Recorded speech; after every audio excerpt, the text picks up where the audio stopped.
down to it. Funky. Yeah, it's double funky, yeah. Ooh, great. Well, now you're going to do us a favour and introduce our first band. Sure.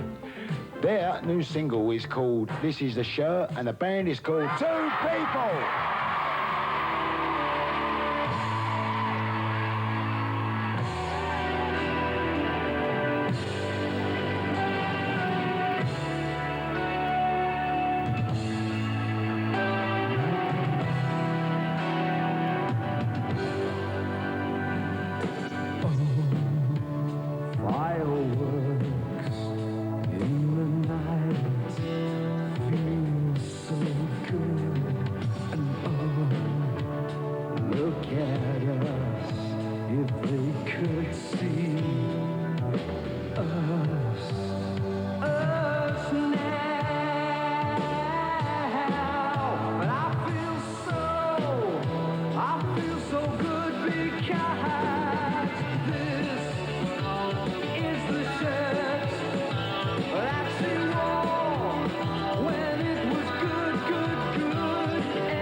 Actually, Ian,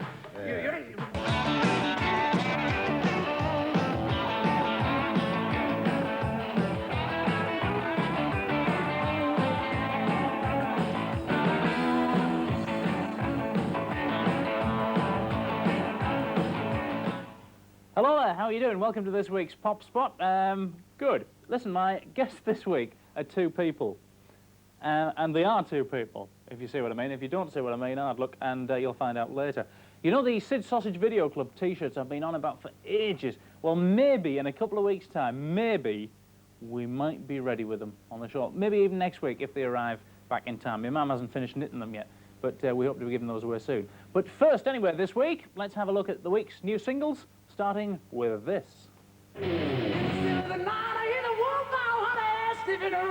Whitesnake, Still of the Night, and lead singer David Coverdale's not far from where I'm from. He's from Redcar in Cleveland. A new one as well in our Scottish section now from Glasgow, Wet, Wet, Wet. Wishing I Was Lucky, also from Glasgow, pretty good group this lot, the Faith Brothers. Across from the other side of the country are H2O and Blue Diamond.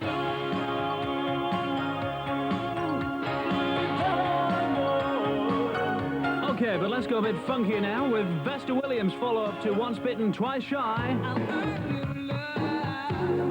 Don't Blow a Good Thing. Somewhat smoother, Hey, Luther Vandross.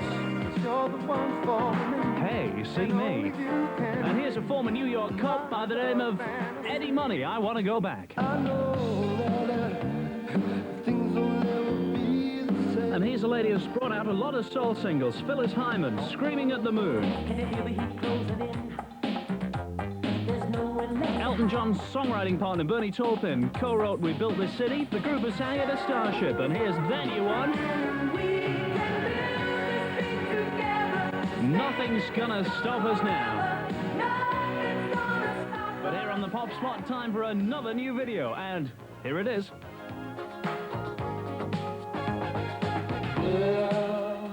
In fact, Mark Stevenson and Noel Ramp, fellas, how are you? We're all right. Good. How are you? Not many people asked that, but I'm glad you've asked. You still I had a under bit the of a weather? headache, actually, Yeah. earlier on, but I'm all right now. Well, lie down. Anyway, a couple of paracetamol on the way. Listen, fellas, why two people as a name? Two people can do anything, basically, if you think about it. You can, you need an argument. An argument, you need two people. If you want to do something pleasant, you need another person. We always argue when we write songs. you see, Well, you so- see, when I said, you know, I came in here at the City Sausage Video Club today and I said, right, we've got two people coming in. And they said, oh, who is it? I said, it's two people. Well, we do have that problem. Yeah. Well, with gigs, it's really a problem because we're a five-piece band, and we only ever get sandwiches or anything for two. So it's we have a bit of a fight there. And lemonade, sandwiches and lemonade. So do the rest of the band go hungry? Of course. Of course. Yeah. Well, of course, you're from Brookside country. You're from, Which is round the corner. yeah. Actually, have you ever seen the place where they actually filmed Brookside? That's my favourite, one of my favourite. Never been, but it Croxton does Park. exist. Is that where it is? Yeah, Never I've been there. Apparently, the other half is actually real sort of people and neighbours, and they get sick of like daft tourists coming up and looking through the living room windows. Did you know Real that? people? Yeah. You never thought of that, isn't it? Real people too. Real Never mind. people, No. yeah. So how did you get together then? How did you form two people? I was away He was going working. out with my girlfriend, And he was with my girlfriend. basically. We were both... no, really. Hello. We were both in Europe. In fact, I was in Germany, Now you mentioned before the show actually. Whereabouts in Germany were you? Gütersloh. Just across from RAF Bielefeld, there. yeah. Well, it was RAF. It was my cousins in the RAF. At so I- Gütersloh? Yeah. Yeah. So that's how I ended up being. What's your cousin's name? Terry Sullivan. He'll be watching us now. He might be. He'll be watching us. Hey Terry, how you Hi, doing? Terry. All right. So you were actually at Bielefeld, which is not too far away, is it? No, no. Oh, I tracked in from Bielefeld playing a football match at Gütersloh. But Yeah. Noel was in Norway, and I came home a couple of months before he come back from Europe. Met And he his robbed me girlfriend. girlfriend. He robbed. I was stolen of Yeah. the only woman I ever loved. So we met in a bar, me and him, as rivals, I guess, Yeah. And so you teamed up together? and kicked the girlfriend out. She's married now. Married and happy. A heck of a thing. Yeah. Well, listen, we're going to have a look at another video now. It is, in fact, a girl called Rita, well, actually, it's a group, Rita Mitsuko C'est Comme Ça. Have a look at this, fellas. Okay. See what you reckon. And now, the Rita Mitsuko in C'est Comme Ça.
Rita Mitsuko, C'est Comme Ça. So that's what on the telly tonight. What do you reckon of that, lads? Excellent. Good. Really, really good. Great video. I like the song. Like the Give it wavy fun. arm there, playing the guitar. It was a really good. We'll have to find I out. like the drummer the video. best. I thought he was happening. Yeah. The one At least about he the is when he's monkey? out of primary school. Yeah. What do you actually play in the band then? I play everything and he tags along. Yeah, I just tag along and sing. Yeah. I play guitar as well. Or do you play tag? I play tag, yeah. Like skipping. We Do you? Do you like skipping? All right, good. Walking in the park. On a Sunday. Are you a highwayman or a Songs of Praise man? Harry's the boy. Harry. Harry's the boy. Yeah. It's a bit of a lad, I think. He is. Sir Harry, to you and me. Anyway, right, fellas, bit of pop spot news. Mark, do you want to go first? Yeah, apparently, David Bowie's son, Joe, whom he actually christened Zoe, isn't much of a fan of his dad. David says his son is a hip teenager when it comes to music. He says his son likes some of his records, but prefers the Beastie Boys and Run DMC, all hip-hop stuff. And David goes on to say, at his son's age, he also changed his favourites every week. Those old 60s surfers, the Beach Boys, is to turn up with the Fat Boys to record the old Safaris number, Wipeout, while a certain, Luther Vandross isn't very pleased with a certain Nick Cayman at the moment. Nick's second single, called Loving You Sweeter Than Ever, made Luther hit the roof when he found out that Nick had recorded it. Apparently it's one of Luther's favourite songs, and he intended to release it as his next single. Tough. Next bit is Mr. Macho, Prince, has written songs for various people, including the Bangles, and has used pseudonyms like Alexander Nevermind. But his latest one is Joey Coco, and he's using that name to write country and western songs for nobody else other than Kenny Rogers. Lads, you would like me to Imagine. write a couple of songs for you under the name of Tommy, under the Tommy. name Tommy, or even Tommy, Tommy, oh Tommy, even Tommy couldn't care less, or something like that. If Yeah. you like it. Okay, or even Tommy. Tommy's a better I don't one. know if you could stomach it. Right, Oh, dear. okay, right, on video now is a bloke called Stan Campbell, and this is Crawfish. You can get your teeth into this. What, the goldfish or the, Yeah, or the video? everything. I'm Mark, not sure. something coming out here. I'm Come on, not tell me sure. what is it? I just think it's a pity that we're all going back to the 50s style of music, which is great music, but I think we should be concentrating on new, modern Yeah, things. I was watching a video movie the other night, and again it was one of these American ones where it's all like young people of America Stand By today. Me, Was it Stand By Me? That kept coming up in it, but I don't know Yeah. if it was Stand By Richard Me. Dreyfuss. No, it wasn't. It was Matt Dillon and Bob's brother. There's a lot of them. And it was all just 60s songs, and they appeared for no reason. You know, like Stand By Me Yeah. was in it, and a few other 60s ones, just for an excuse. Do you think that's a good thing then, or not? I think it's okay, but I think it's indicative that there's a gap at the moment. It's all in right the for a charts. couple of them for influence, I but think they're just filling the gap, and somebody's going to come along and Also, I mean, I think it's quite good because there are a lot of kids out there who don't remember those songs or haven't even heard them, and they're good songs,